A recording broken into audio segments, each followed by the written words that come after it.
Glenn from Maine says he's looking for justification in the form of studies, cost-benefit analysis. In other words, resources to defend my use of herbicides in my distribution line clearance program. Glenn, when you need this information? Probably yesterday. Glenn, being from Maine, you probably have an appreciation for the fact when you start messing with a moose that there's a chance you might get gored. And there's going to be a bit of a goring here. I'm going to direct you first to T&D, the Vegetation Management Resource Center there. There is a tab there labeled Insights. That contains the various editorials that have been written. And if you look up one called Vegetation Management Research, it'd be good for you to read that. I'm going to quote from that.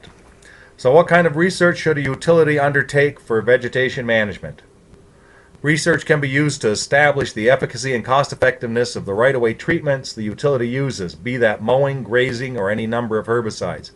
The research should try to find what treatment which falls within the acceptable environmental standards provides the longest maintenance-free period. There are two things which need to be measured: the control of the existing and targeted stems and the amount of regrowth. Why that gets left to the point where someone's in a desperate need, I don't know, but many times utilities have asked that the same sort of question, Glenn, and it's usually, I'd like to have the answer yesterday.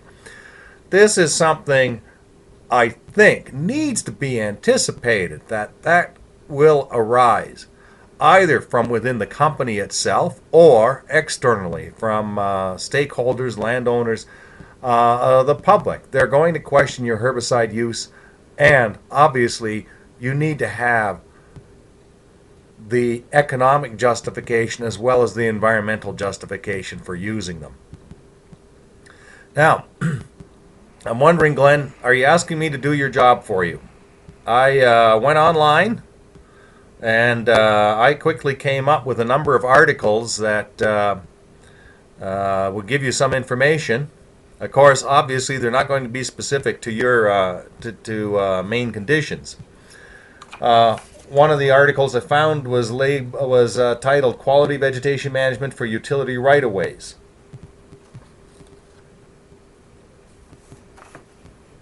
Another one was cutting versus herbicides, a 10-year volume and release cost effectiveness of subboreal conifer plantations, work done in a forestry setting. But obviously, that's going to be something similar to what you would encounter on right-of-ways. This work was done in northern Ontario.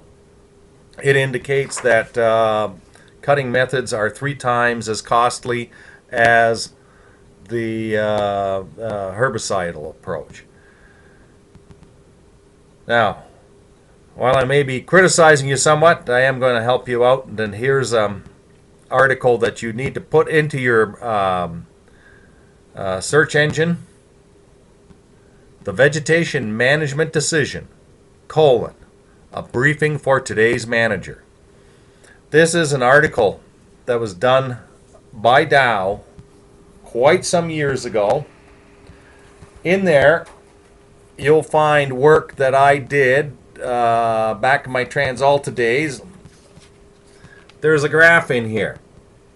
Now,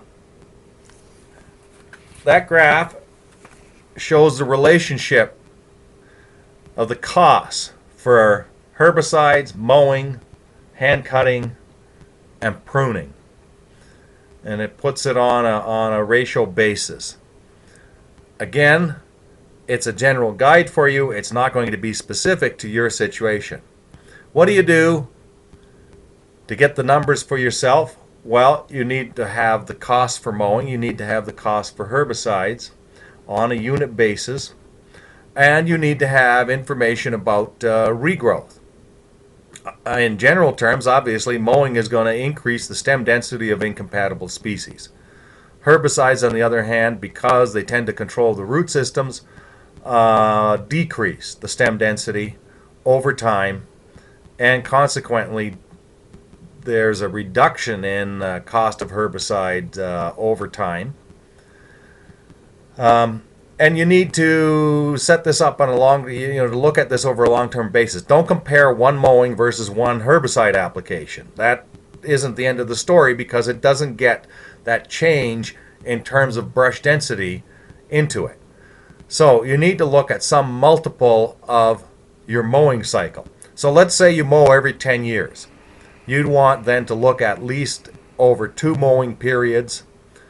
3 might be even better. So now we're looking at something like 20 to 30 years. How many herbicide applications would you have over that same time frame, and what would it cost? Then you need to put all those dollars into today's dollars, which is called a present value calculation. And then you will have an actual comparison of what the costs are over a long period of time, and that will provide you the justification you need in terms of costs.